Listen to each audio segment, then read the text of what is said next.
We recently had a couple of our friends stop by for a visit. We have known Bob and Maria for most of our married life.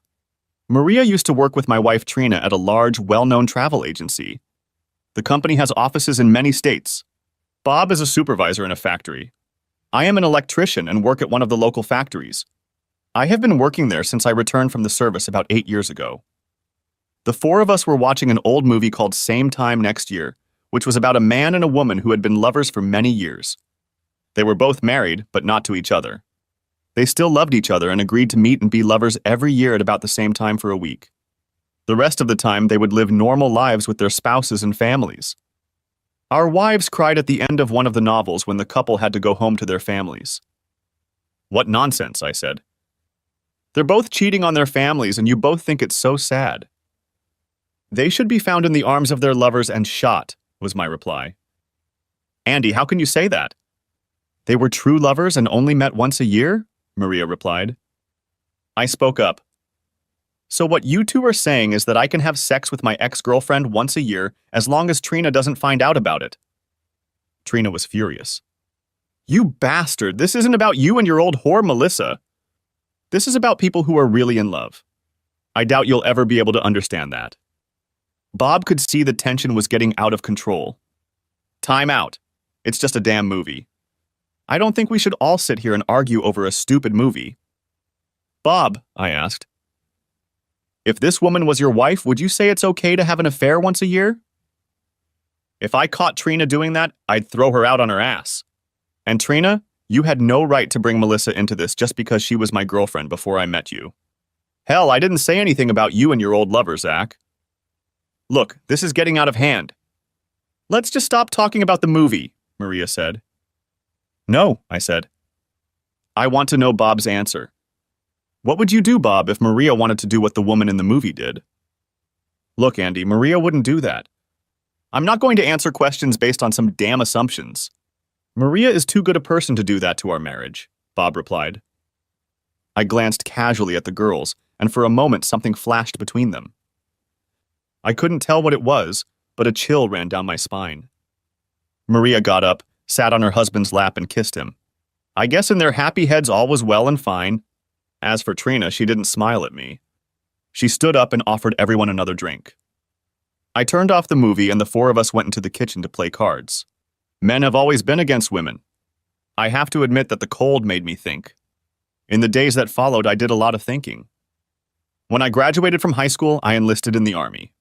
I signed up for 3 years, 2 of them overseas. I went to prom with my girlfriend Melissa. I really believed I loved her. She was my first love and the first woman I ever made love to. I always thought we were a great couple and would be together forever. I guess I was just too naive at the time. The last time we made love was a week before I had to leave for duty. She never saw me off because she had to go to another ball. Her parents told her that she could go to the prom with me as long as she went to another prom, or rather a dance with Eric. He was the kind of guy who liked weirdos and was in college. There was some kind of celebration going on, and Eric asked Melissa to go to it with him. Melissa made the mistake of mentioning it to her mother. Don't get me wrong.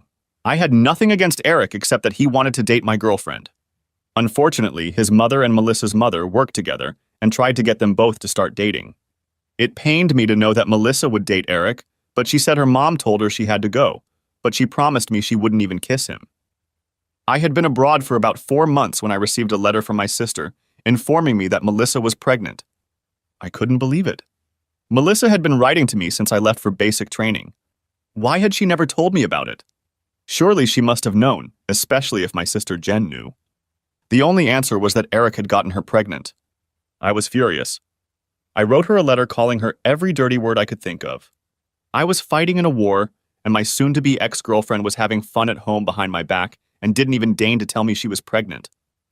After that letter, I never wrote to her again. I told her not to waste her time writing to me because it was over between us, and I would throw her letters in the trash without even reading them. I told her that I hoped she, her illegitimate child, and Eric would have a good life together. I received a letter from her but tore it up and threw it in the trash. I never heard from her again while I was overseas. My sister told me that Mel and Eric had gotten married shortly before the baby was born. They lived in Eric's parents' house, and Eric was taking night classes at college to get a college degree. When I found out I was pregnant, I became a hero.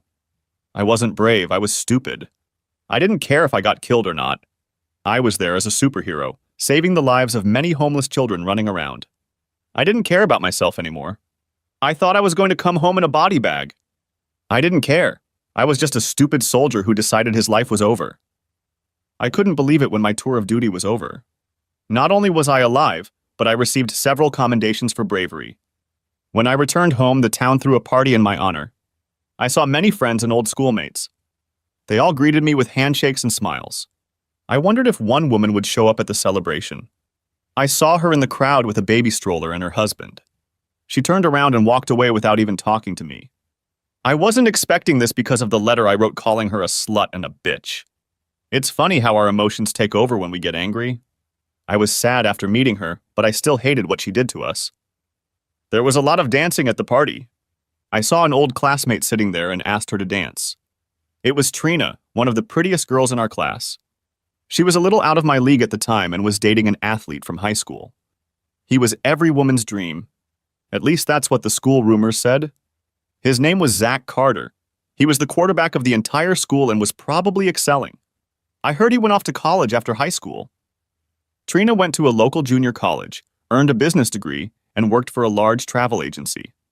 Last I heard, Zach was living in another state. I guess he broke up with Trina, dated some woman who had money and married her. As we danced, we both talked about old times. We soon realized that we had both been dumped by previous lovers, and after getting along quite well, we started dating. I must say that we were both on the upswing in our love lives. After living together for 6 months, we got married. I know it was stupid, but when things are blamed on people, they tend to behave differently. I got a job at one of the local factories and went to apprentice as an electrician. Trina and I actually get along quite well. I think we found that we respected each other and enjoyed many of the same things. I could tell we loved each other, and in a way we did. The sex we had was great. She wasn't afraid to try almost anything. It bothered me a little where she learned many of these things. One day I asked her and she laughed and pulled out a stack of women's magazines that listed many of the things we had tried. Our real feelings were more like love, but it was a better relationship than many people we knew. Life was pleasant, and we went out with all kinds of friends. One day, when we were walking with Bob and Maria, Trina asked me if I wanted to go to a conference that her travel agency was organizing. Andy, every 2 years our travel agency holds a convention in a different state where we have offices. Last time it was here in Ohio, and this time it was in Florida. It's usually the first or second week of May. They let us bring our spouses with us, even though it's nothing more than a meeting, and they show us the latest tourist destinations and things like that. Would you like to go? Asked Trina. Honey, I don't want to use a week's vacation in May to go to meetings. Can any of the other employees in your office go with you? I'll go, Maria said. Bob can't go and he won't want to. Usually Trina, Barb, another girl from the office, and I go together. Sounds good to me. It'll give me a week to get excited for you until you get back, I replied. Trina smiled, and she and Maria went to the women's restroom. I never understood why women couldn't go to the restroom alone. When they left, Bob and I were talking about how lucky we were not to have to go to such a boring seminar. When Trina came back from the seminar, we made love, had sex. Call it what you will. It was some of the best sex we'd had since we'd gotten married. Anyway, Trina got pregnant. I was a happy father. My baby girl was born just in time for Valentine's Day. I couldn't have imagined a better Valentine's Day gift. We were a family now, and everything seemed to have changed for the better. After the baby was born, Trina took 3 months off. My sister Jen offered to babysit, and everything worked out just fine. Baby Renee was my pride and joy. After work, I loved nothing more than cuddling my baby girl and watching her play. The only thing that disturbed my little world was Trina and I fighting. For some reason, she was always throwing Melissa at me. Of course, I threw Zach back at her. It was really stupid to fight over 2 people who were no longer a part of our lives. But when we're angry, we have a tendency to bring up the past. One day when I got home before Trina did, I asked Jen if she had ever seen Melissa. Every now and then I see her at the grocery store. She has the cutest little girl she named Andrea. I know you don't want me to talk about her, but she loves her daughter even though she doesn't seem happy. I don't know why, Jen said. Well, next time you see her, tell her I have a daughter too. That's rude, Andy. I'm not saying anything like that. Trina walked in a few minutes later, and we realized we'd better change the subject. For some reason, I couldn't just forget about Melissa. Maybe because deep down, I still cared for her. Maybe because she was my first love. I wonder if other people have similar feelings about their first love. Do we ever relive them? Was Trina able to get over Zach? When it comes to first love, there's always something to think about. Time flew by and it was time for Trina to leave for another seminar. I really didn't want to go, and neither did Bob. Besides, I had a little 2-year-old daughter to take care of. At least that's how I explained it to Trina. She and Maria went out with her other girlfriend. When she got home, we had great sex again. I thought about telling her to go more often. Every time she came home, the sex was always the best. Again, about 2 months later, she found out she was pregnant.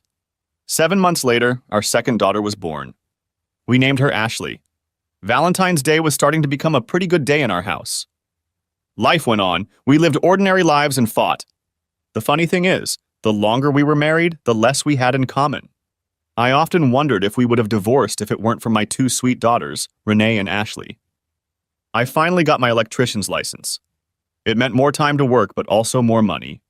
I used to spend my free time with the girls. I realized that soon they would grow up. I wanted to spend as much time with them as possible. Trina and I got along, but it wasn't like love.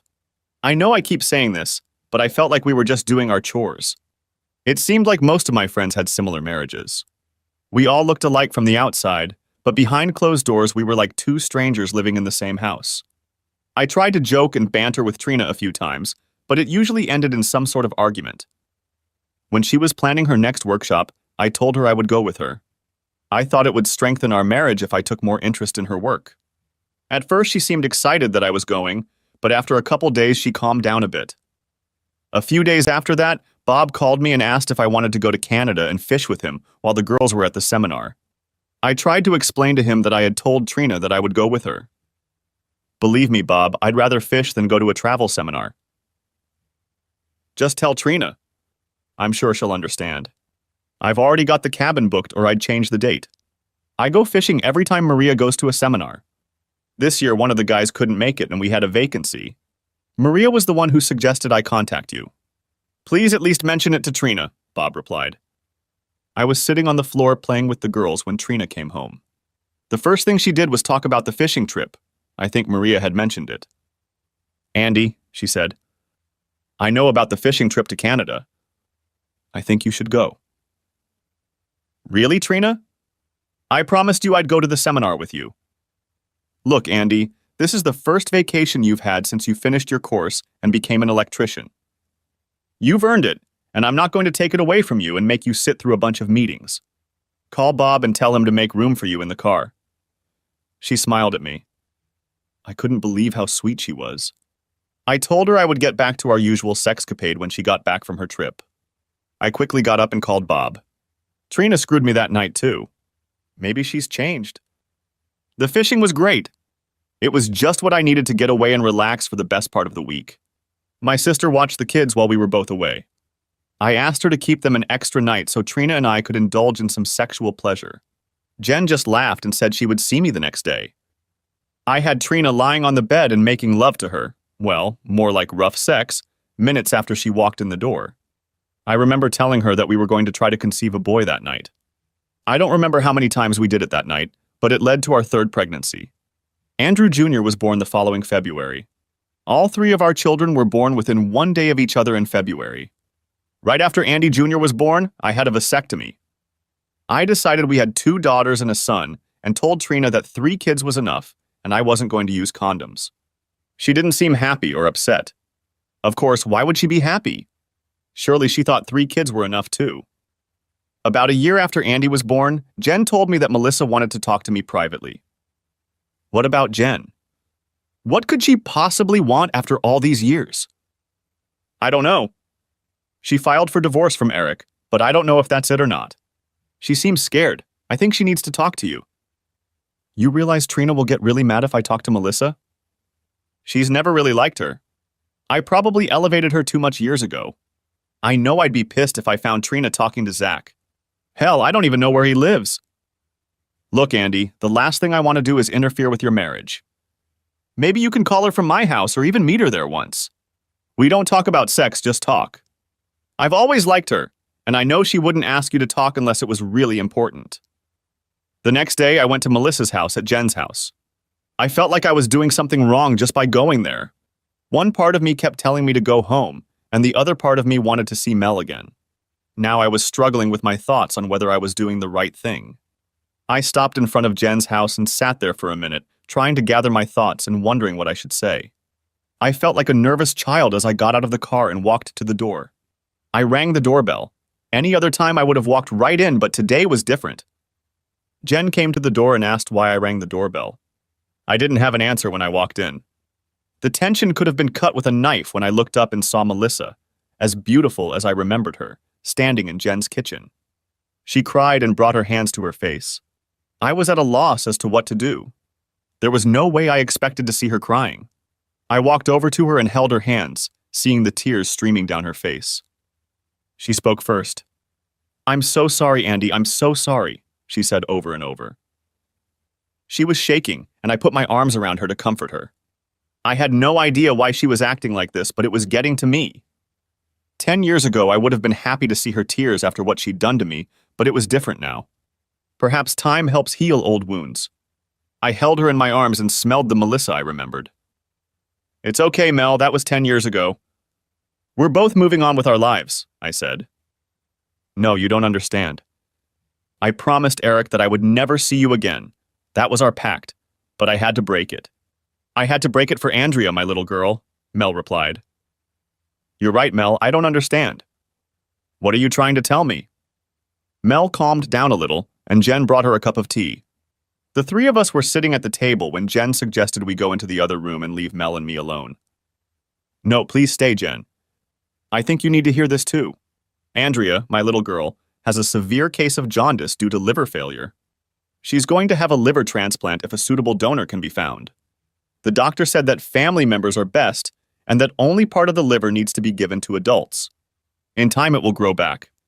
My problem is that I am not a match and we have no other suitable family members." "What about Eric?" Jen asked. "Has he been tested?" "What about his family members?" Mel looked at me and said, "Eric is not Andrea's father. It's you, Andy." She started crying again. I was overwhelmed. I had so many questions, and I didn't know where to start. "What?" I asked. "Why didn't you ever tell me she was my baby?" "My God, Mel, I can't believe you could hide something like that. When you found out I was pregnant, you didn't give me a chance to explain. You texted me and called me a bitch and a whore, among other things. You told me you didn't want to see me anymore. I wrote you a letter explaining everything anyway, but you never wrote me back. Oh my God, I was furious when I got that letter and threw it away. I can't believe I was so stupid. I've been mad at you all these years. Why did you marry Eric? Does he know Andrea might not be his child?" Mel smiled slightly. "You're so crazy. That's one of the things I've always liked about you. Of course, Eric knew Andrea wasn't his child. We never had sex until we were married. I told him you were the father, and you wanted nothing more to do with me. That's what you told me. Eric really cared about me. He really is a wonderful man, but he also has pride. He agreed to marry me on the condition that I tell everyone that he is the father of my child. Honestly, I didn't know what else to do. You didn't want anything more to do with me, and I was an 18-year-old girl. Eric and I got married, but I had to promise to never see you again and let everyone know that Eric was Andrea's father. I still love you, and Eric knew that. He's a good man, and we got along fine until Andrea was diagnosed with liver problems a couple months ago. You're her last hope. I had to choose whether or not to tell you. Of course, Eric said that if I told you Andrea was your child, we couldn't stay married anymore because his family and friends would find out the truth. But I had no choice. My child's life is at stake, and she comes first in my life. Will you take the test to see if you can be a donor?" Tears of hope stood in her eyes. This was no small decision. My marriage was probably on the line too. I don't know how Trina will react. I'm giving part of my liver to Mel's baby. I knew I had to do the right thing, no matter the circumstances or the outcome. "Mel, of course I'll take the test to save Andrea's life. Tell the doctor to make an appointment for me and I'll be there." All three of us had tears in our eyes. Mel came over to me and hugged me. She whispered in my ear, "I love you so much, always have and always will." Mel immediately picked up the phone and called the hospital to schedule my checkup. I was scheduled for Monday. I figured that would give me a day or so to break the news to Trina. I guess I really was between a hammer and anvil. I believed Mel when she told me Andrea was my daughter. When I took the test, I would know for sure and she would gain nothing and lose a lot by lying to me. I hugged Jen and Mel and headed home very confused. Learning that Andrea was my daughter threw me into a state of confusion. I had a child who was 10 years old, and I had never even met her. The woman I'd always loved was back in my life. I had a wife who despised my ex-girlfriend, and I had 3 other children at home. If I hadn't been so young, I probably would have had a heart attack. I was playing with the kids when Trina came home. It was hard to tell what mood she was in because it changed so often. I decided to wait a little while before talking to her. I knew she was about to burst into tears and I didn't want the kids to see it happen. They had already seen their mother and me fighting too often. On Sunday, I took the kids to my mom's house. I told Trina I'd be back in a few minutes, that I had something to discuss with her.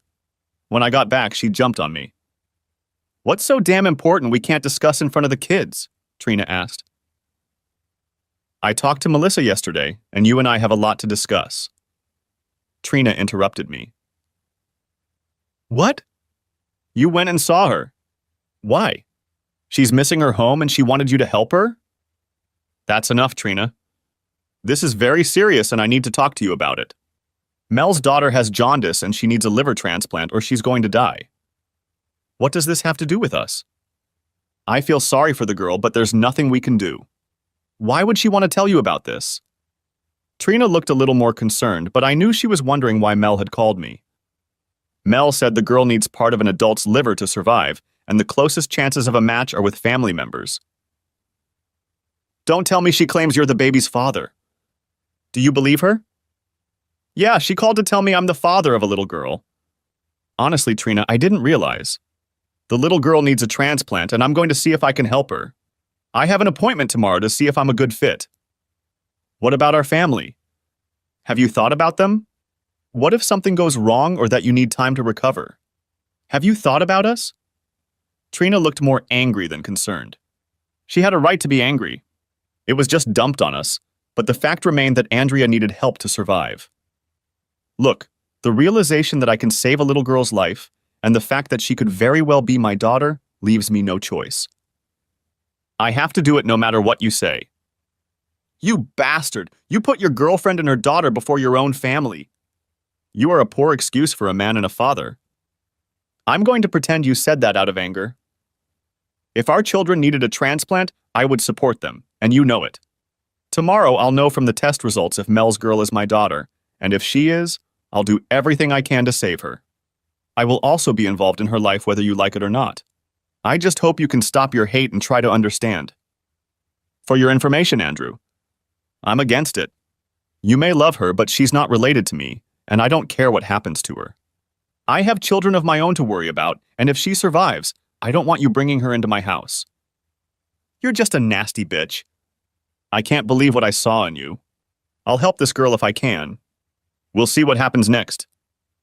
"Are you worried about the girl or her mother? You never got over her, did you? You're pathetic, Andrew, very pathetic. Go to your old girlfriend and give your liver to her daughter. Maybe she'll take you back after I kick your ass out. I'll be watching you and collecting evidence. You better watch your step." I picked up the kids and took them home. Trina came later and hardly spoke to me. I knew that life was going to be hell from here on out. I was checked in and asked to wait an hour while they ran tests. I went into Andrea's room.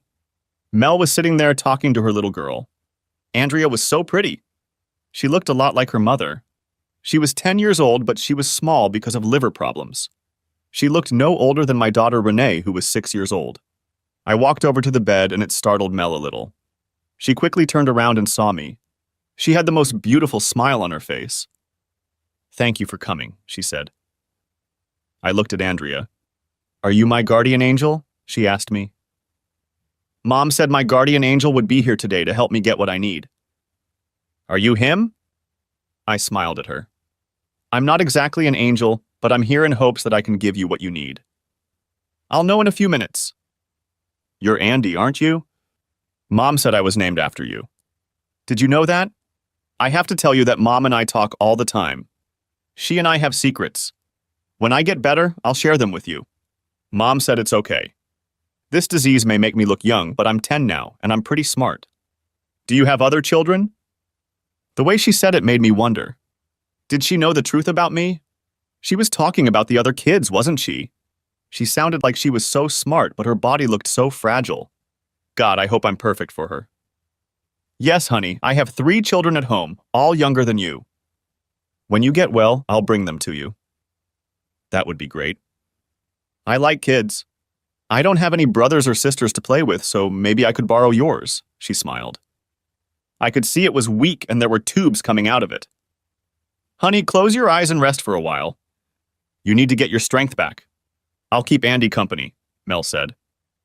I'm sure you will, Mommy, Andrea said, smiled, and dozed off. Does she really know who I am, Mel? How much does she really know? I asked. Mel smiled. That was so nice to see. Andrea and I have secrets, just like she told you. She'll tell you what they are when she's feeling better. Until then, you'll just have to guess. Mel walked me back to the lab. We were asked to wait in the doctor's office. He wanted to talk to us. Mr. Connors, you're a great match for Andrea. The perfect match would be a child, but we can take some of your liver and implant it in the girl. Doctor, she's my daughter. I know that now. I would like you to call her my daughter. The doctor smiled. Well, Mr. Connors, your daughter has a chance for a full recovery. It may take a couple months for her body to fully accept the implant, but she's young and should recover quickly. What about me, Doc? What am I going to go through? You will be put under anesthesia while we remove part of your liver. When you wake up, you will feel like you have just been run over by a truck. If all goes well, you'll need bed rest for a month, and you won't be able to return to work for at least 6 weeks. Over the next year, your body will recover on its own. You're not kidding, are you, Doc? No, you wanted to know the truth, and I believe I will tell it to you. Your daughter is very lucky to have you in her life. Frankly, I don't think she could have lived another month. Now for the bad news. Bad news? You mean you just told me good news? The doctor laughed. Yes, that was the good news. The bad news is that we need to operate as soon as possible. I was hoping you could come in tomorrow morning for surgery. Tomorrow! Doc, let's start on Wednesday. Tomorrow I will need to come into work and take sick leave. I need you to provide me with all the necessary paperwork, especially if I'm going to be away from work for a while. Agreed, Wednesday. I'll have my secretary give you the necessary paperwork. See you Wednesday, Mr. Connors. Just call me Andy, Doc. Looks like we'll be seeing a lot of each other. Mel clung to my hand as we walked back to Andrea's room. There were tears in her eyes, but they were tears of joy. I don't know what to say, Andy. You're putting your life on hold for a few months for my daughter. I'm doing this for my daughter, too. I can't live with myself if I don't help her. As for you and me, Mel, I don't know what's going to happen next. I'm married, and I would never cheat on my wife. I've always loved you too, but we each have our own lives now. No matter what happens, I want to stay friends with you, and I want Andrea to be a part of my life. I leaned over the bed and kissed little Andrea's forehead. Sleep well, my beautiful daughter. Daddy loves you. Tears came to my eyes as I left the hospital. After I was discharged from the hospital, I went into work to tell my boss what had happened. He said he was surprised. He didn't know any of my children had been sick. I didn't bother trying to explain it to him, but thanked him for helping me get my paperwork and insurance in order. He said my job would be right next to me when the doctor cleared me to come back. When I got home, Trina was waiting for me. So this is your baby? Yes, Andrea is my daughter. The surgery is on Wednesday. I've already taken care of the insurance and talked to work. I won't work for at least 6 weeks, but I'll be paid sick leave. So you're really going to go through with this? What about your kids? Are you going to tell them about your second child? Our children are 2, 4, and 6 years old. If I told them I could save another child's life, they would be smart enough to tell me I was doing the right thing. They know I'll always be there for them. I'll talk to them tonight so they know why they won't see me for a while. Jen said she will help you in any way she can until I get home. Oh yes, your wonderful sister Jen will be there. You know, she can be a pain in the... Sometimes. Don't say that. Don't be so stupid as to speak ill of my sister. She's like a second mother to our kids, and you know it. If you don't need her help, just call her and tell her what a pain in your ass she is. I'm sure she'll leave you alone. Trina fell silent and went into the other room. I called the two girls over to talk to them. Andy Jr. came in too, but he had no idea what we were talking about. I told the kids that they had an older sister from another mother and that she was very sick. I tried my best to explain to them what was going on. The girls were almost crying. Save her, Daddy. You have to help her if you can, Renee replied. I will, sweetheart. I won't be home for a few days until I feel better. I'll call you and talk to you every day until I get home. When your sister is better, I'll take you to see her. Aunt Jen will help take care of you while I'm gone. I want you to be good for her and Mommy, okay? We'll be good, Daddy, we promise. On Wednesday, I went to the hospital. Before going into the room, I looked in on Andrea for a moment. She was nervous but smiling. Hey, Andy, glad you could make it. I couldn't have done it without you. I think she had a little bit of me in her. She was a sweet, caring girl. I'd only known her for a couple days, but I was so proud of her. I turned around and Mel was standing there, shaking nervously. It's going to be okay, Mel. Andrea's ready and so am I. She leaned forward and kissed me. I mean, a real love kiss. Thank you, Andy. I'll never forget what you do for our daughter.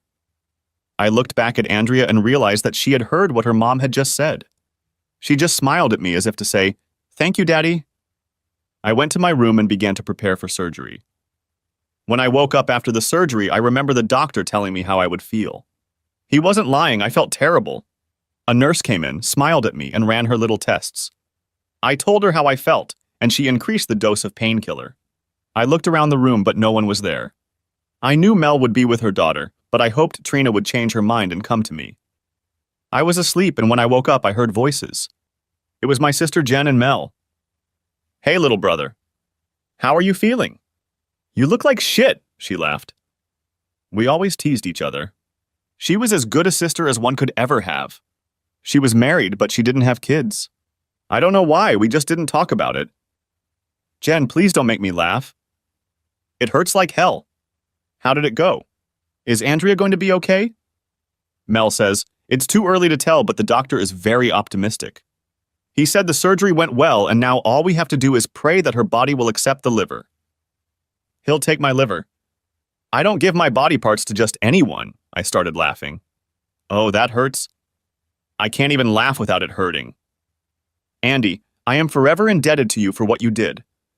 You saved my daughter's life. Our daughter's life. She is still my daughter even though we are not married. I will look forward to seeing her regularly. My children can't wait to meet their big sister. What about Trina? You know, I tried to talk to her a few times, but she always walked away from me. I just wanted to be friends, but she'd say, no way. I wish we could all be friends, but it doesn't seem like that's going to happen. I really hope Andrea gets closer to your other children. Trina never told me she was talking to you, never. As for Andrea, I'm bringing my children to see her. They told me they can't wait to see her, and they also asked that she get better. I promised them I would do that. The three of us talked for a while, after which the doctor came in to see me. Jen and Mel said they would meet me later. I talked to the doctor, and he informed me about the state of my health and Andrea's. Even though I felt lousy, I called home to talk to the kids. Trina answered the phone and asked how I was doing. Okay, I guess I was just calling to say hi to the kids. I really didn't want to talk much right now, especially to Trina.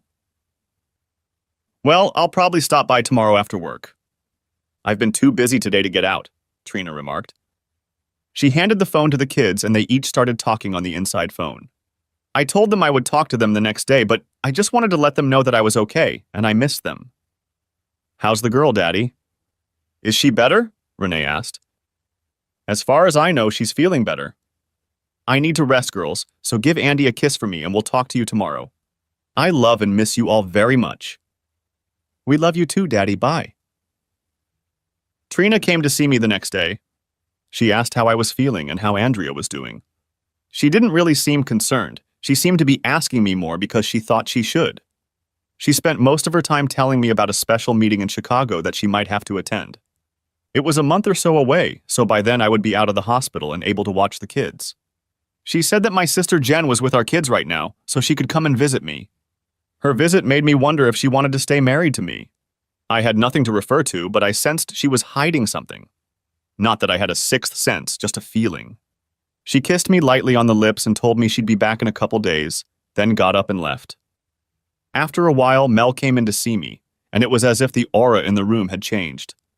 I realized that I had married the wrong woman, but it was too late. I made my bed, and now I'm going to do everything I can to make my marriage work out for the sake of my children. There was nothing I wouldn't do for them, including living in a loveless marriage. I did call my kids every night and talk to them as promised. It was so nice to hear them argue about who should talk to me. Even little Andy got his turn on the phone. At least his first words were Dada. The next few days passed without much happening. Trina stopped by, and so did my sister Jen. Of course, Mel stopped by all the time. She pretty much lived in the hospital between seeing Andrea and me. I knew I would miss her when I got out of the hospital, but I had to try to fix my marriage. A few more days went by, and I had a few visitors from work and, of course, my mom. She said she was there for me when they took me out of the ICU, but I came out like a light. Mom was there for me every day after the surgery. She never talked about it, just visited Andrea and told me I had done everything right. I could tell by the look on her face that she too accepted Andrea as her granddaughter. She didn't need to tell me that. That's how grandmothers talk about their grandchildren. I asked Mel about Erica and her impending divorce. He's moving to California. You know, he's always been kind of a geek, but a good geek. He's a wonderful person, and I'm going to miss him. We agreed to stay friends. He really likes computers and said he found a job in Silicon Valley. He'll make a good husband for the right woman someday. It's just not me. What exactly do you do for a living, Mel? How are you going to survive? Like I said, Eric is a computer wizard. He installed my computer for me. I run a home-based business, doing billing for several medical facilities. I set my own work schedule just as long as the work gets done on time. Eric and I made an agreement where he leaves me the house and furnishings. Of course, I'll still pay. We each have our own car, so that's not a problem. We'll split our savings after the credit cards are paid off. There will be no support. It wouldn't be right for him to pay for someone else's child if we're not married. Her eyes watered. It was out of respect for Eric. Later that evening, Eric came to visit me. I was completely surprised. I didn't know what to say. I hope he doesn't want to fight, because in that case, he would definitely win. Andy, I just came by to say thank you. Thank you? I don't understand. You saved Andrea's life. You will realize she is the sweetest girl and I will miss her. I'm leaving for California tomorrow. I just talked to the doctors and Andrea's body seems to have accepted your liver. She's starting to get her color back. Eric, maybe you and Mel can work things out. I know she respects you. Andy, let's not kid each other. If she loved me as much as she loves you, I would have happily stayed after her. I played second fiddle for almost 10 years hoping she'd leave you, but she never did and probably never will. We had a good marriage, but I want my wife to love me, not just respect me. Can you understand that? We don't fight and we do everything together, but her heart belongs to you. I can't live like this anymore, especially since everyone will know Andrea is not my daughter by blood. So take care of my family. Don't worry about me. Computers are my first love, and I'll be in Silicon Valley. Thanks again, old boy, for giving Andrea another chance at life. You're a really good person. Eric, I'm so sorry. I really don't know what to say. What about Andrea? I know she's going to miss you. You're the only father she's ever known. I have to say that our relationship with Mel was based on respect. We decided from the beginning that my name would not be on the birth certificate. Under my father's name, she put your name and said you were overseas, so your signature was not needed. I know Mel and Andrea have been communicating, and they have their secrets. I think she knows about you and Mel. I'm sure she will miss me as much as I miss her. That's why she needs you in her life. She needs a father figure in her life. Why shouldn't he be her real father? Thank you again and take care of them. They will need you both. Before I could say anything, Eric turned and walked out the door. I lay there thinking about how complicated my life had become. At home, I had a wife, a good marriage, and 3 wonderful children. On the other side was an ex-girlfriend and a daughter I had just donated a kidney to. God, not the best situation I was in, I thought. Soon I was able to go home. I was not allowed to lift anything over 5 pounds. My girls understood, but Andy didn't know any better and wanted to be held in my arms. At least he was content to climb in next to me and sit on the bed or couch. My girls were like two little mommies waiting at my heels. Trina left for work every day, and when she came home, we were pleasant to each other. Jen stopped by every day for a couple hours to see if I needed anything. She was very helpful to me. I also talked to my mom every day to keep her updated on my condition. She took my 3 kids every couple days so I could get some rest. I was recovering well, but I didn't want to overwork myself. The first week I was home, I didn't call Mel directly. Jen would stop by the hospital or call Mel to see how Andrea was doing. She was going to be in the hospital for another week. The doctor was surprised at how well she was doing. Her skin color was back and she was gaining weight. He was very optimistic about her condition. After Andrea was sent home to recuperate, my girls wanted to meet her.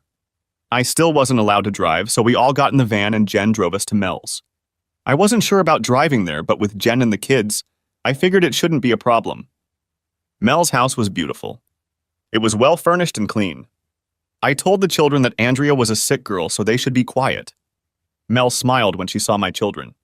She introduced herself and said they could call her Mel. She led the 2 girls into Andrea's bedroom and introduced a smiling Andrea to them. I was surprised when I saw her. She no longer had jaundice, a yellowish color caused by liver problems, but had a beautiful, clear complexion. "Hi," Andrea said. "I'm your big sister." "Well, big sister anyway." She smiled as she saw that Renee was almost as tall as herself. "Don't I have a little brother?" "Where is he?" Andrea asked. Jen walked into the room, holding little Andy in her arms. "You were looking for this little guy?" Jen replied. I couldn't believe what Andrea said next. I know I'll never forget it. The things that come out of kids' mouths. "Hi, my sweet brother from the other mom. I'm your big sister, Andrea." Andy smiled. Jen sat him on the bed and he crawled over and sat next to his new big sister. Tears came to my eyes. I couldn't help it, but I wasn't alone when I looked over and saw Mel and Jen smiling too. I now knew that Andrea had been informed that I was her birth father. We spent the next couple of hours with the kids, letting them enjoy each other's company. The kids were upset when we told them that we had to leave and that Andrea needed a rest. The girls said they wouldn't leave unless I promised them they could come back again. Of course, I told them that they would see each other often. As we were leaving, I realized that I was going to have to pay for it that night when I told Trina we were going to Mel's. No sooner had Trina walked through the door than the girls informed her that they had met their big sister today. At least Trina had the good sense not to start yelling at me before the kids went to bed. They called me every name they could think of. I tried to explain that nothing had happened, and Jen was there with me. Of course, Trina accused me of Jen lying for me and to cover up the affair. "My God, Trina, why can't you believe we can just be friends? I've never cheated on you and I never will. My family is too important to me to have an affair. And then you accuse me of Jen lying for me.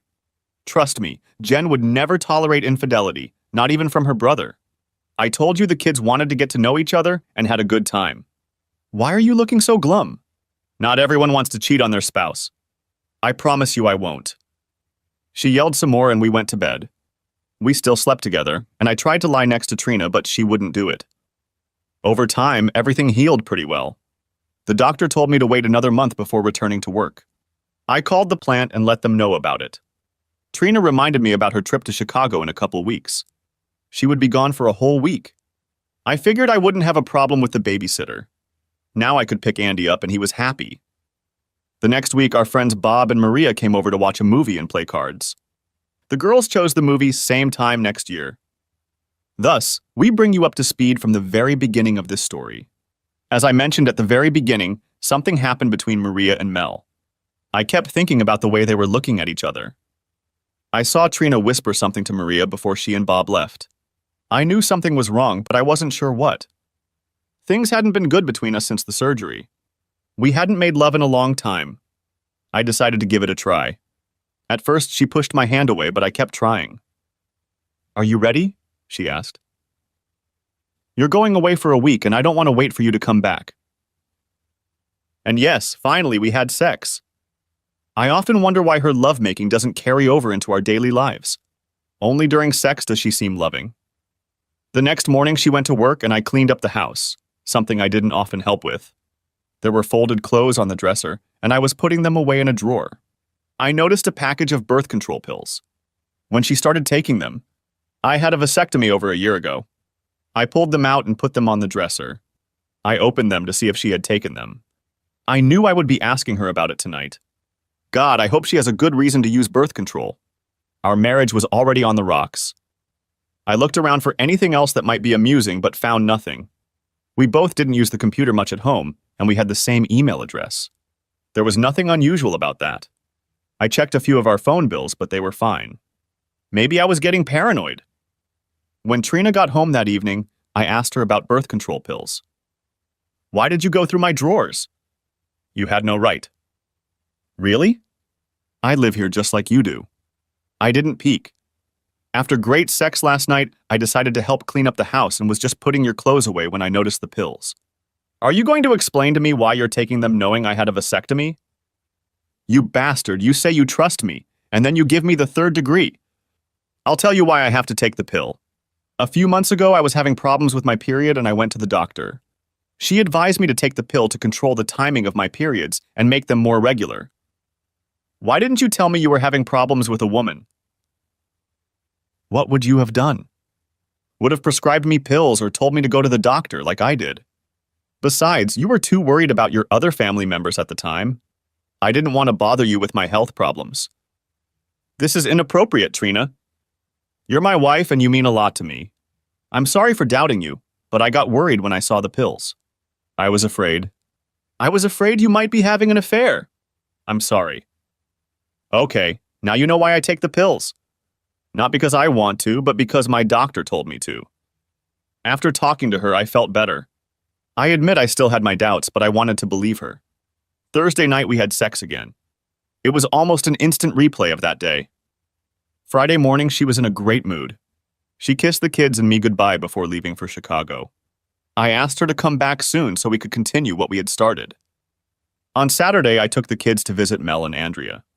We spent the whole day together like one big happy family. I wish my life with Trina was the same instead of fighting all the time. There were some feelings between Mel and I, but we both knew it was best not to go with our feelings. I was watching TV with the kids on Sunday when there was a knock on the door. I opened it and saw 2 old high school buddies. April and Mandy had graduated with me and Trina. They were gathering information for our next reunion. They were writing down as many facts as they could so they could print a book and hand it out to all of our former classmates. They got our address from Melissa. I'd forgotten she'd given it to me. I invited the women into the house and gave them all tea. We did all the preliminary preparations. How's it going and what's new? April spoke first. So, Andy, tell me what's new in your life and where you're working for our book. I told a few facts about how I joined the service and where I was working now. I didn't know if Melissa had told them about the operation, so I left that out for now. Then they asked me about Trina. I told them about the travel agency Trina worked for. Mandy looked surprised. Oh my God, this is so weird. What's weird about working at a travel agency? I asked. It's just that her ex-boyfriend, Zach Carter, works at the same travel agency, but in Chicago. It's so weird. Old friends working for the same company, but in different states. How do you know that, Mandy? Have you talked to him? No, we talked to his mother last week. She told us all about him and how rich and powerful he is. I remember in high school, all the girls wanted to date him. His mom says he's still in great shape and works out every day. Can I get a copy of his profile? I think Trina would love to get in touch with him. I didn't need the information for Trina. I wanted it for myself. I was starting to smell a rat, a very large rat. I had a feeling Trina knew everything about Zach, but only firsthand. Sure, Andy, I have an extra copy of his profile, but you'll probably have a hard time contacting him. Why? His wife is an Illinois state senator, like Zach's mom said. You'll probably have to get an inspection to see them, Mandy laughed. I laughed with them. I was burning up inside. After I got Zach's character reference, I said goodbye to my former classmates. I wondered if I should call Bob to chat and see if he knew anything about Zach. But I decided not to. I didn't want to implicate Maria in case I needed information from her. Instead, I called Trina's room in Chicago. The phone rang 5 times before Trina answered. She seemed to be breathing heavily. Hi, she said. Well, hello, dear wife. How are you this fine morning? Why are you calling me, Andy?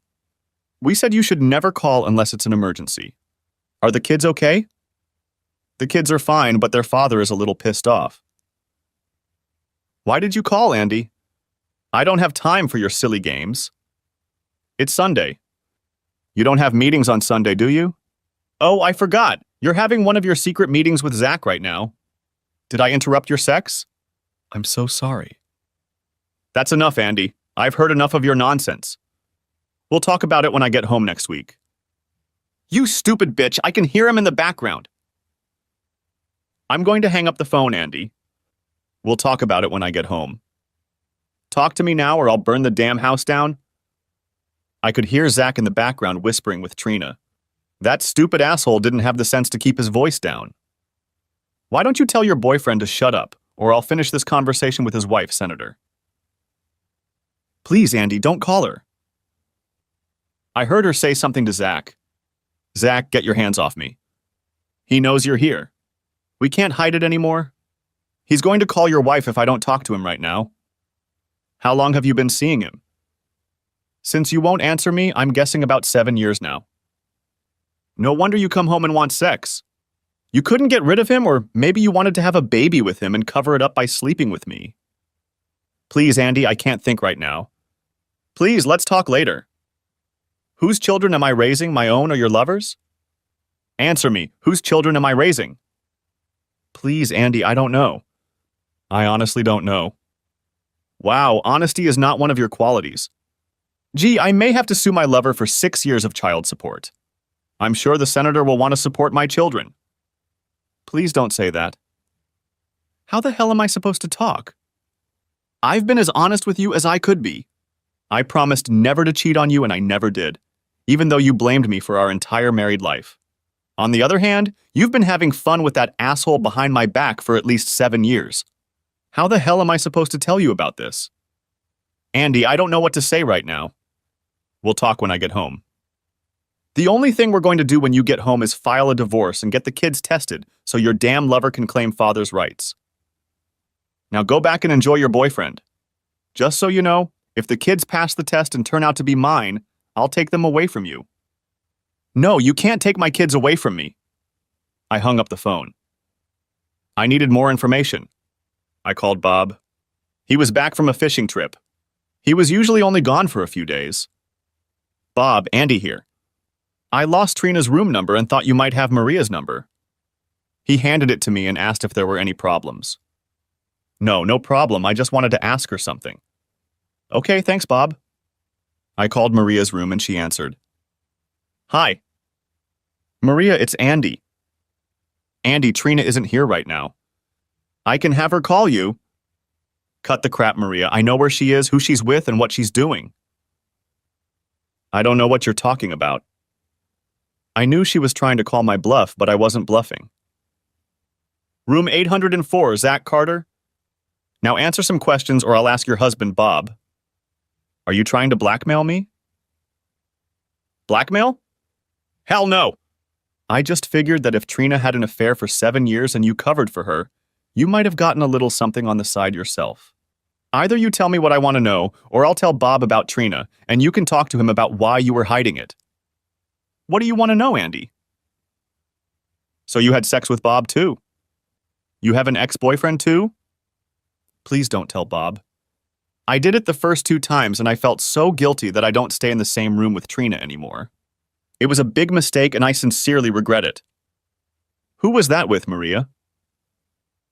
Please, Andy, I told you I did it, and I'm sorry about it. It was some friend of Zach's. I want to forget about it. Don't tell Bob.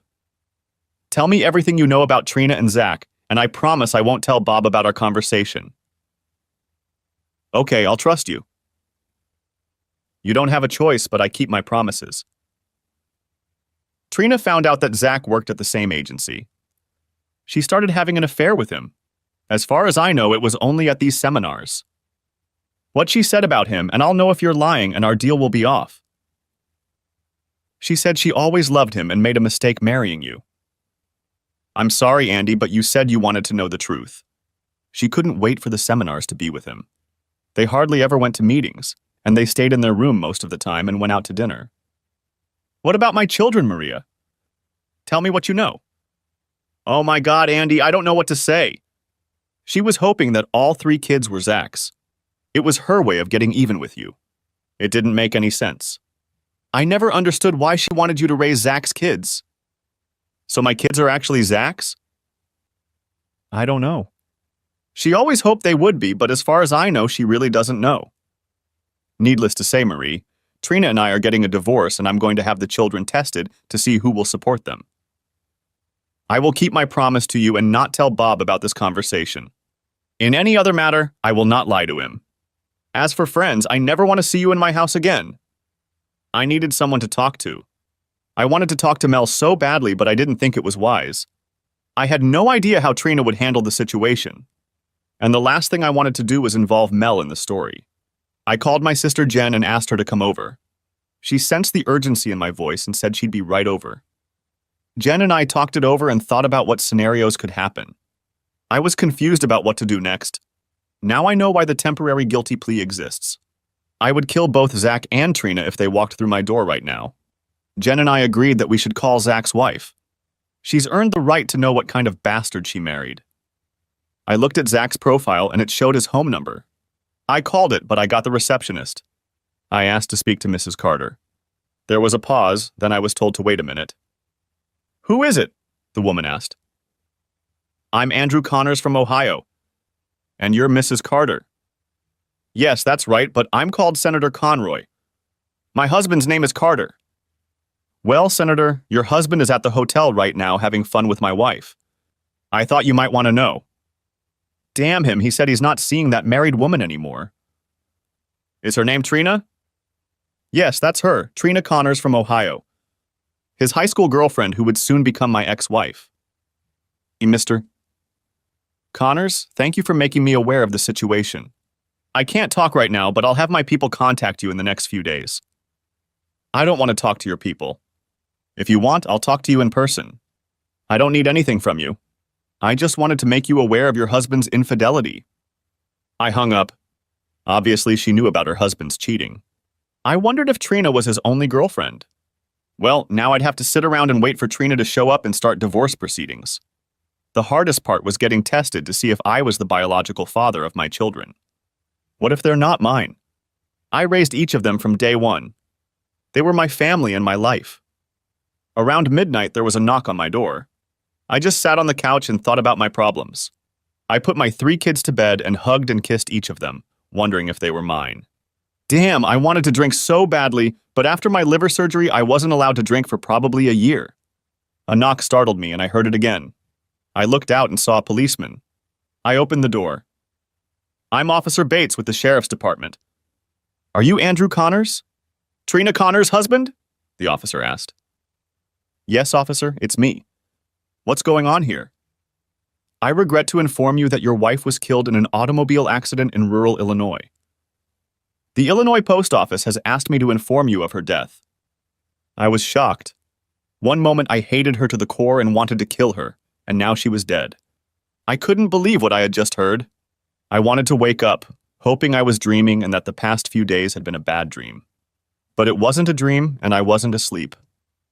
What happened, officer? Are you sure it was her? Maybe it was a mistake? I just mumbled further. I'm sorry, Mr. Connors, there can be no mistake. It was an automobile accident and they both died. According to the report I received, their car went off the road, over an embankment and hit a tree. Both passengers died on the spot. You said they. The other person in the car was Maria?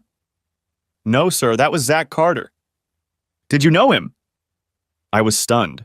I thought it was probably Trina and Maria coming home early, but it wasn't. That meant she was still spending the afternoon and evening with Zach, even after talking to me. I knew I had to answer the officer. Yes, he was from the company's Chicago office. I haven't seen him for several years. What time did the accident happen? About 7 o'clock, give or take a few minutes. It took us a while to gather the information and contact you. Again, Mr. Connors, I'm sorry you were the one who had to report this, but we wanted you to be one of the first to know. If you contact the Chicago Sheriff's Office tomorrow, they may be able to tell you more. Good night, sir. Thank you, officer, I said as I closed the door. In that moment, I became numb. I felt hate, loss, love, disgust, and even fear. Fear of what to do next. I had 3 small children sleeping soundly, and tomorrow I had to tell them that their mom had been murdered. I couldn't sleep, and I didn't want to call anyone at this time of day. I knew that tomorrow was going to be one of the worst days of my life. I had to face reality. Trina was dead, and I had 3 children to take care of that might not even be mine. I wouldn't wish that situation on anyone. I must have dozed off in my chair, and at 7 in the morning I was awakened by the telephone. The caller ID said, "Personal call." I answered it. "Mr. Andrew Connors?" a voice said. "Yes, that's him." "Who's calling?" "1 second, sir," the voice said. Then I heard the female voice I'd heard yesterday. "Mr. Connors, this is Senator Janice Conroy. Under the circumstances, I'd prefer to be called by my first name. I know you've been informed of the accident.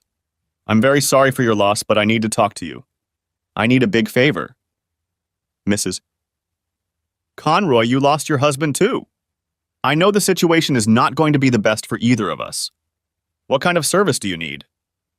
"Can you not mention the affair between my husband and your wife? I know it will sound bad, but it will ruin my political future. There is nothing I can do right now to change the situation, but it will ruin my life." "So you want me to lie and say it didn't happen?" "No, of course not. I just don't want you to talk about this affair in the press. You're going to get a few calls. I can take care of it from this side and let it go quietly, but I know someone will be looking for a story here. It's not going to be good for either of us." "Mrs. Conroy, I won't interfere with personal matters if you will do 2 things for me." "What do you want?" "I'll do it if I can. I want a real account of this accident. The one the high-ranking people are hiding. I also need a copy of Zach's DNA. You know what that's for." "I'll do my best. I'll be expecting him shortly after the funeral. Please don't take me for some kind of swagger. I want to know. No, I need to know the truth at all costs. I'll get you what you want. I just hope you'll be a man of your word and keep the affair a secret." "I always keep my promises, Janice, always." "Good. Then I'll get the reports to you as soon as possible, and thank you." I hung up the phone and made coffee. I knew it was early, but I called Jen and told her about the accident. It took her by surprise, but she said she'd be right over. My mom and dad were always up early, so I let them know about it too. Now for the hard part. I called Trina's mom and dad. Her dad picked up the phone and I told him the sad news. I explained as best I could and told him that she and Zach had just gone out to dinner and Zach was taking her to the hotel when the accident happened. They asked me to keep in touch with them, and of course I said I would. My kids got up, I made them breakfast, and after Jen showed up, we took the 3 kids into the living room and told them the very sad news. "Renee, Ashley, you're going to have to be very brave. Mom's dead and she's not coming home." Tears came to their eyes and they began to cry. Of course, when little Andy saw his sisters crying, he started crying too. It was the hardest thing to watch my children cry. I hugged each of them and let them cry. I tried to be strong for them, but I was crying myself too. I held the girls and Jen held Andy. We did our best to answer their questions. There was a knock on the door and Jen called out, "Come in!" It was Mel. "I'm so sorry to hear what happened." She and Andrea were both crying. Ashley ran over to Mel and climbed into her lap, while Mel sat down and gently rocked my youngest daughter. Andrea sat next to her mother. "How did you know?" I asked Mel. Jen spoke up. "I called her after you called me. I hope you don't mind." "Of course not. I was just surprised." When the kids had calmed down a bit, Andrea offered to take them to their rooms and play games with them. It was a godsend because shortly after they left for their room, the phone rang. It was journalists and reporters. They all said the same thing. "We have some questions." I got angry and started hanging up the phones. Jen said she'd handle the phone calls. She talked to the next reporter. "Look, I don't understand why all you news people keep bothering us. My brother just lost his wife and is raising 3 young children. We're not celebrities and would like some privacy. I don't care if Zach Carter is married to an out-of-state politician. It has nothing to do with us. Why don't you bother her if you think it's news?" We turned on the news and there was a report. A local woman was murdered in Chicago last night. She was with the husband of State Senator Janice Conroy. Senator Conroy said the woman, one Trina Connors from Ohio, was an associate of Zach Carter, and they were just coming back from dinner. Earlier in the evening, she had spoken to her husband and said she would not be able to join them. She is very saddened by the loss of her husband and has sent condolences to Mr. Connors and his family in Ohio. We will report details of this story as they become available. Well, we knew why we were getting the call. I guess we need to get a story ready for those stupid reporters and repeat the same thing over and over until they leave us alone. I'll take the next call, Jen, I said. Hello. Yes, this is Andrew Connors. Look, I don't understand all these calls. I'm just going to tell you what I know. Zach Carter and my wife, Trina, work for the same travel agency, but in different states. They meet periodically and discuss travel opportunities. They had just had dinner and were on their way back to her house when the accident happened. The man continued to ask questions. Yes, I talked to my wife that morning and knew she was going out to dinner. They had been friends since high school. I knew Zach personally. We all went to high school together. It was a terrible accident, and she will be terribly missed by me and our 3 children. If you have any further questions, I suggest you contact your senator. After that, I hung up. Jen and I took turns answering the stupid phone. We knew they wouldn't stop calling until we told them something. The phone was ringing off the hook. It was a good thing Jen had called Mel. It would have been hard to keep an eye on the kids and answer the phone and answer the door all the time. We received several calls from concerned neighbors and friends. They were hard enough to deal with, let alone other calls. As if we didn't have enough problems already. Lawyer after lawyer called us and asked if we wanted to represent them in the event of a lawsuit. We basically told them to go to hell and that we weren't going to sue anyone. If we wanted to be represented, it wouldn't be by an ambulance chaser lawyer. At the end of the day, the calls died down a bit. Mel made us all lunch. The neighbors brought food, and Mel cooked everything for us. I hardly spoke to her, but I was glad she was there. It's strange when there's a death in the family. A lot of people bring you food when you have the least appetite. At least we didn't have to worry about cooking anything.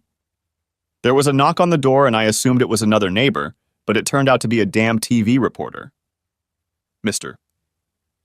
Connors, may I have a word with you? Said the woman with the microphone, followed by the cameraman. Who the hell do you think you are? You come to my goddamn house one day after I lost my wife, and for what? For some goddamn gossip? No need to swear, Mr. Connors, it's for television. To hell with your goddamn television! I lost my wife, my 3 little kids lost their mother, and all you think about is the news. Maybe you can take pictures of her body strewn across the damn highway and get 1 or 2 more readers. You make me sick. Mr. Connors, we just want to know the truth. No, you don't. You need a damn lie to sell to your listeners. I'll tell you the truth and see if you're satisfied with it.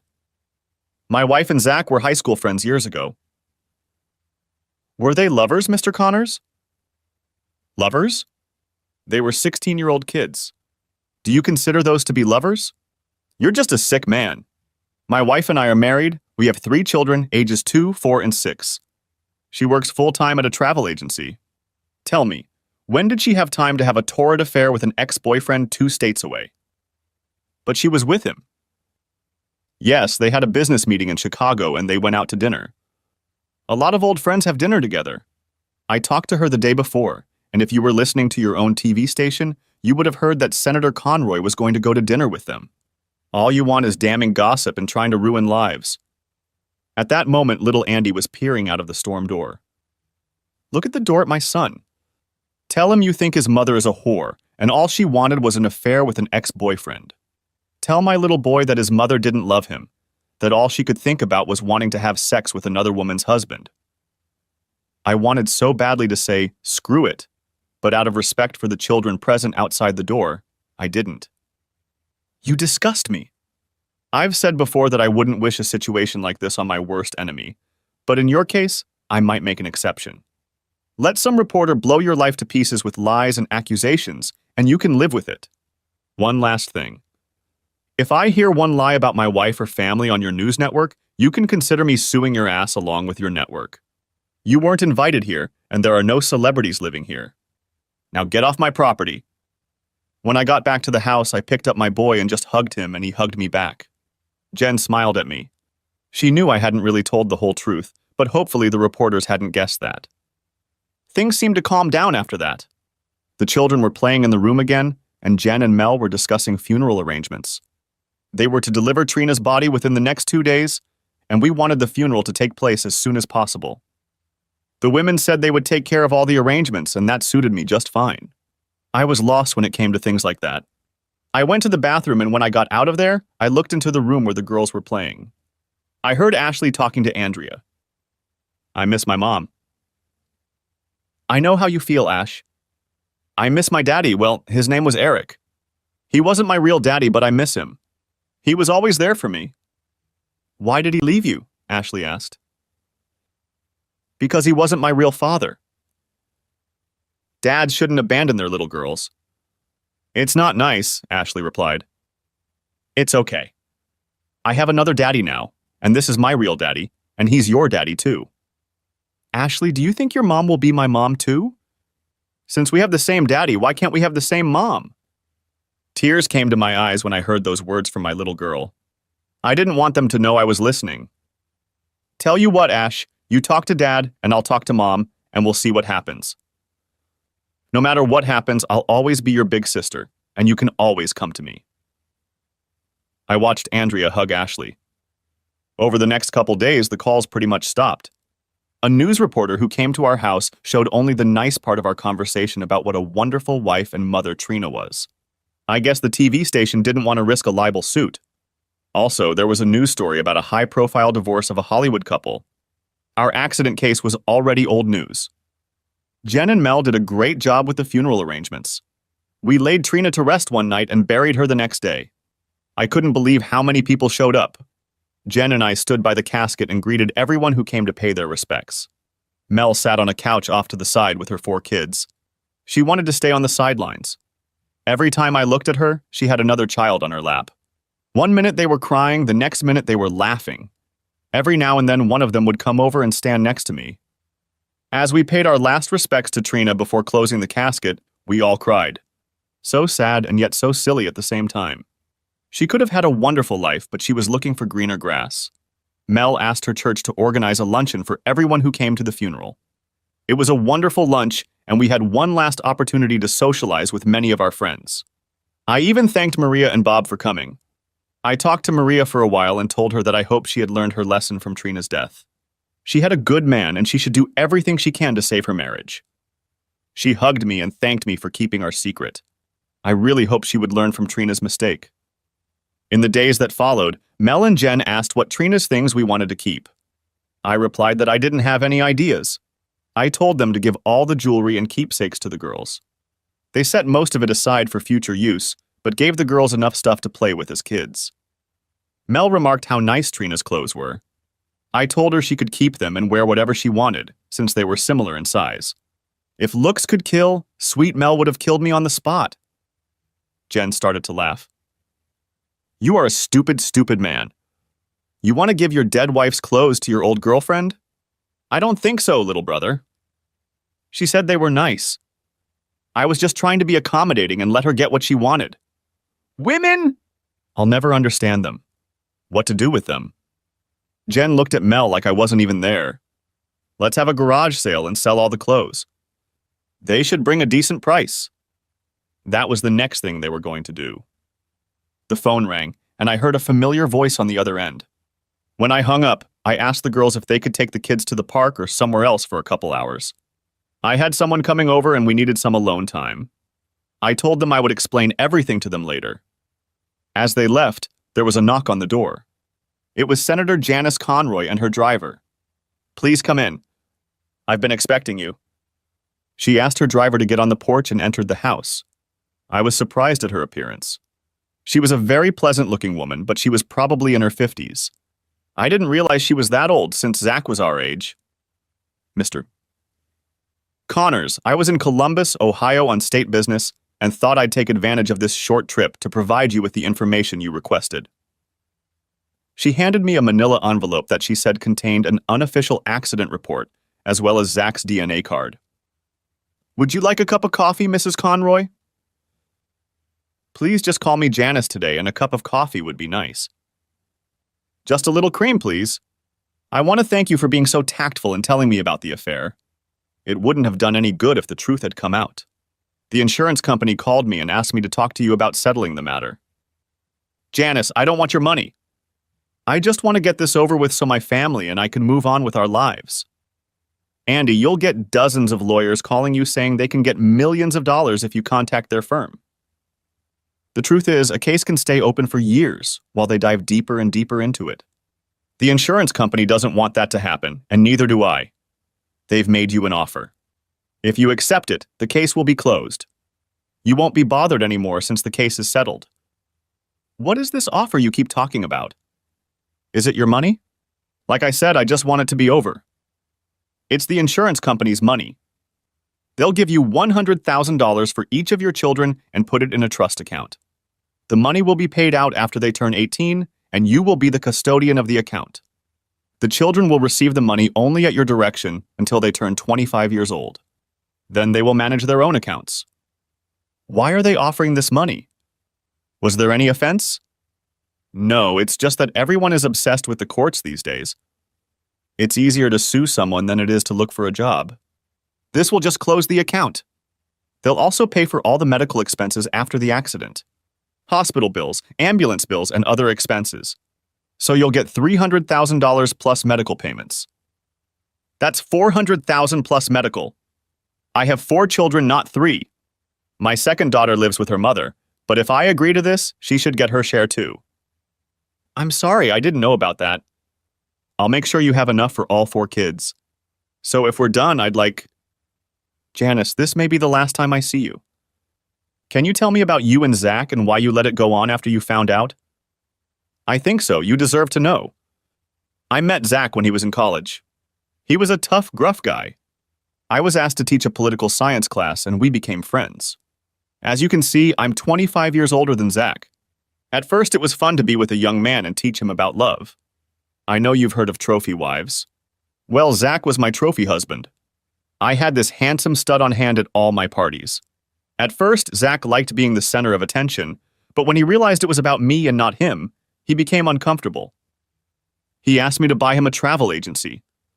I bought it and owned it. He used to run it. He took courses in the travel industry because he needed something to specialize in. Why didn't he divorce you and go about his business? Money and power. I had both, he had neither. I gave him everything he wanted within reason. There was nothing in his name, not even the car he wrecked. If he'd left me at any point, he'd have nothing left. People get used to the life he led. He met your wife at one of the conferences about 7 or so years ago. A few years later, I found out they were together, and I gave him an ultimatum. Either he stops his games, especially with a married woman, or I'll make sure he never does it again. He seemed to have stopped, or at least hid it well until I heard from you. For your information, he had other mistresses. Most of them could either be bought or scared off. I didn't know how to approach your wife, since he seemed to see her once every couple years. What will the report say to me? I feel with every bone in my body that it wasn't fair play. According to unofficial reports, Zach had his stick bitten off. The witness said the black SUV struck Zach's vehicle in the rear quarter, causing it to spin and spin out of control. It then flew over an embankment, flipped many times and came to a stop, hitting a tree. The official report states that the witness was far behind the other vehicles and was unsure if he was hit by the SUV or not.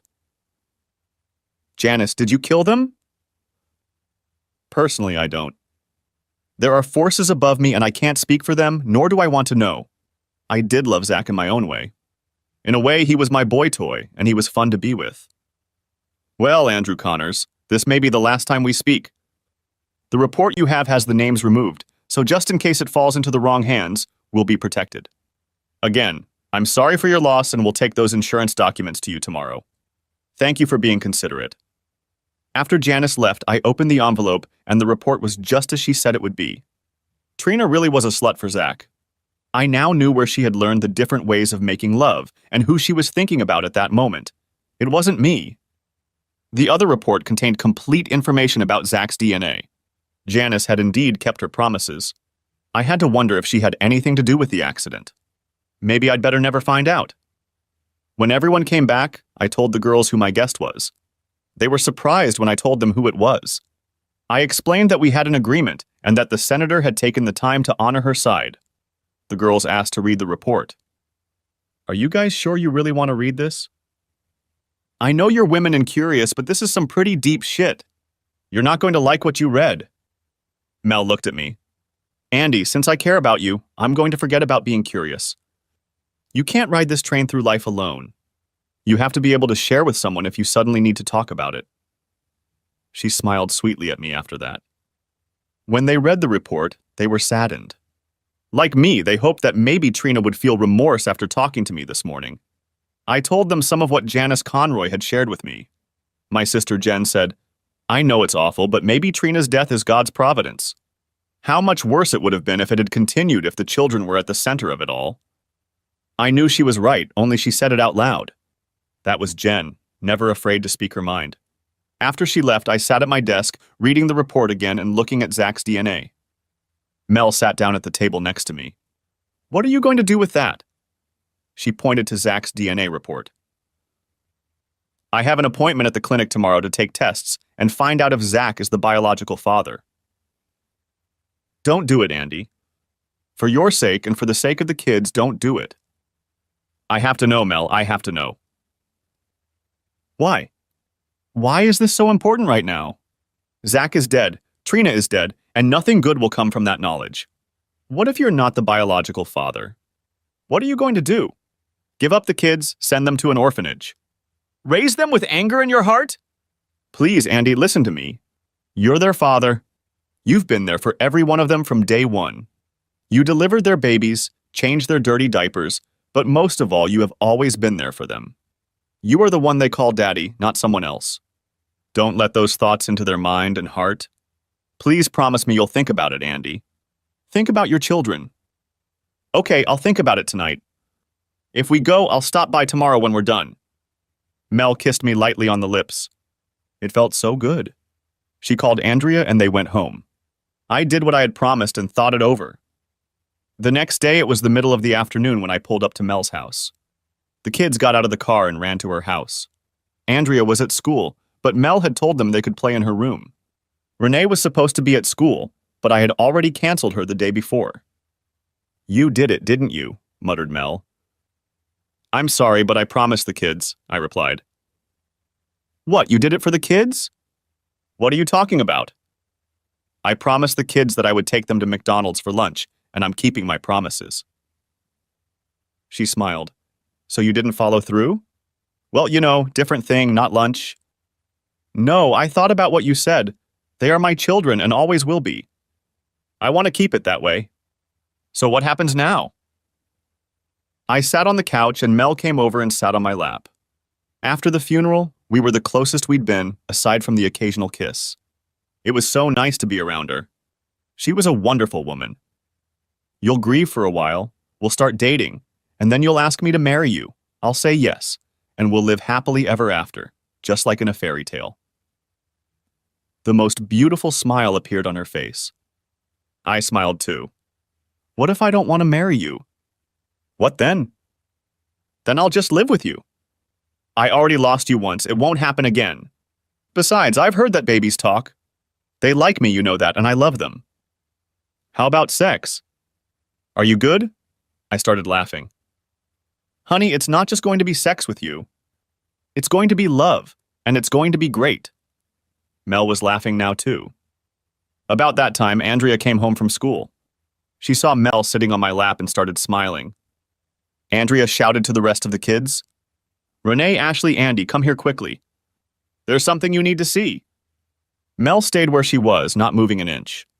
The children came in. The last one, of course, was Andy. They smiled at Mel. Ashley spoke first. Does that mean you're going to be our mom since our mom is dead? With tears in her eyes, Mel got off my lap, walked over to Ashley, knelt down and hugged her. Sweetheart, I would love to be your mom. Your other mom will always be with you in your heart, and I will be here to take care of you. Andy wanted a hug too, so he walked over and Mel hugged the baby. Renee came up to me. Daddy, when are you getting married and where are we going to live? Well, honey, first I want to make sure you kids want us to get married. Of course there is, Dad. What a silly question. We already love Mel and you're Andrea's dad. We just want to know where we're going to live. Honey, I haven't even asked Mel to marry me yet. Well, do it, Daddy. Do it right now. All the kids started yelling, "Do it, Daddy!" Even little Andy. I laughed and Mel almost cried. I walked over to her and took her hand as she stood up. I knelt down in front of her and said, "Mel, my children and I all love you. Will you be their mom and my wife? I have to buy you a ring to make it official. I wasn't planning on doing it today, but I can't think of a better time and better witnesses." Before I could finish, the kids are already saying, "Answer him, Mommy, answer him." The funny thing is that even before she answered, the kids started calling her Mommy. How much longer do I have to think about this, kids? After all, it's a big step, Mel replied with a smile on her face. Just a minute, Mom, Andrea replied. We both know you've wanted this your whole life. Oops, there goes another secret. Andrea looked back and smiled at me. Mel tried to look serious, but she wasn't very good at it. After careful consideration, I decided to say, "Yes, I will marry you, Andrew Connors." The kids were jumping up and down and saying, "Kiss her, Daddy, kiss her and seal the deal." I did, and it felt so good. Kids, just so you know, we won't be married until sometime later. We have a lot to do first, but we will see each other almost every day, Mel replied. She didn't want to explain to her children about waiting after death, but she told them they could call her mom if they wanted to. After the kids went back to Andrea's room to play, I looked over at a smiling Mel. That went well, she laughed. If we're going to date, are we going to have sex? If so, can we do it on the first date? I asked. For you, honey, anytime you want. We don't even need a date. Saying that, she walked over to the phone and called my sister Jen. What was that? I asked. Jen is coming over to take the kids to the movies. They wanted to see a children's movie called Happy Feet, and Jen is going to take them. Honey, I have a question for you. Are you and I going to stay here and close the deal we made earlier? Before I could say anything, she called the kids back into the room. Kids, Aunt Jen and Uncle Ralph are coming to take you all to Happy Feet. The kids started jumping up and down. Daddy and I have some things to do, but we'll be here when you get back. Be good for Aunt Jen and Uncle Ralph, do you hear me? Yes, Mom, we can all hear you, replied a smiling Andrea. Jen and Ralph showed up a few minutes later. Ashley ran up to them as soon as they crossed the threshold of the house. Mom and Dad are getting married and you can come to the wedding, but we don't know when it will be yet. Jen looked us over. Kind of unexpected, right, guys? She smiled, which signified her approval. Renee says, Yeah, Dad proposed in front of all of us. It was great. They kissed and everything to seal the deal. All of them? Replied a smiling Ralph, until he was nudged by Jen's elbow. Well, congratulations, Jen said. We'd better take the kids to the movies so you can finish up your unfinished business. We'll stop for pizza on the way home so you'll have about 3 hours. Hopefully you'll be able to finish your business by then. Why are you laughing, Uncle Ralph? Ashley asked. I was just thinking about Dancing Penguin, which we're going to see. It should be a very good movie. When they left, I played dumb and asked what unfinished business we had to do. Mel pulled me into her bedroom. I've waited 11 years to put you in my arms again. Please make love to me, but don't forget that we have a 3-hour workday. Honey, I'll only need 3 minutes for the first round. We both started laughing as we undressed. We made it through the Christmas holidays. We spent a lot of time together. We were a family, except we weren't married yet and still lived each in our own house. We tried to wait as long as possible, but the kids wanted us to get married as soon as possible. After the holidays, the kids got together and asked if they could have a big Valentine's Day party. Angie smiled. We started calling her Angie as the kids did. We asked them how they chose Angie over Andrea, and they said they already had Andy, their little brother. So they chose Angie, and it didn't bother Andrea, and therefore it didn't bother us. Dad, the other 3 kids have birthdays the week of Valentine's Day. Mine is in March, of course, but that's okay. We want you and Mom to get married, so we decided to have a big combined birthday wedding party for all of us. Since you and Mom don't need wedding gifts, guests can bring gifts for Renee, Ash, and Andy, and for me too if they don't mind me getting them a month early. What do you say? I'm just the talker in the group. All of us kids thought it was a great idea. Mel and I couldn't keep from laughing. All these kids had gotten together and were making plans for us. We believed Angie, plus the other kids were with her and waiting for our answer. The problem was how to proceed without hurting their feelings. Angie, I know you and the others have given a lot of thought to the planned party. I think we should find out what your mom has to say about it. I had no idea what to say to the kids. Just looking at their faces and the look of hope on their faces was so sweet. I had to pass the responsibility on to Mel. Mel looked at me, then at the kids' faces. She knew I had dropped it in her lap. I tried not to look at her while she searched for an answer. Mel said, I'm a little surprised at you kids. Having a big birthday party is one thing. The fact that Daddy and I got married is okay too, but expecting everyone to come to the party and bring you all presents is wrong. I thought we taught you to put others first. I'm a little embarrassed that you used our wedding to give yourself gifts. The children lowered their little heads. Mel seemed to say the right things to them. Renee said, Mom, if we turn down the presents, can we have a birthday party and you and Dad still get married? Mel looked back at me for help. I tried to keep my face straight. Kids, since your father is leaving it up to me, I agree to the birthday party. She then looked at me. I also agree to the wedding. We will have it as a family celebration, but we won't ask our guests to bring you gifts. I was caught off guard. To be honest, I didn't think she'd agree to a family party. Mel was full of surprises, too. The kids were jumping up and down. They hugged Mel and then came over and hugged me. Epilogue. We had a month and a half to get everything done. I went back to work, so most of the planning fell on Mel's shoulders. Of course, Jen was there to help her. They became best friends. They were closer than most sisters. The girls rented a hall at the church, and since she was a member of her church, she had no trouble finding a church and a pastor for the weekend closest to Valentine's Day. Our color scheme was red and white and lots of hearts. Once again, the women from the church offered to cook dinner. We told them we wanted to pay for all the food and, of course, the cake. It was to be a small wedding with Jen as matron of honor and her husband Ralph as best man. We had 2 young attendants, 1 flower girl and 1 ring bearer. Guess for yourself who it was. I was wearing a beautiful suit and Mel looked like an angel in a blue dress. When the music started, tears streamed down my face.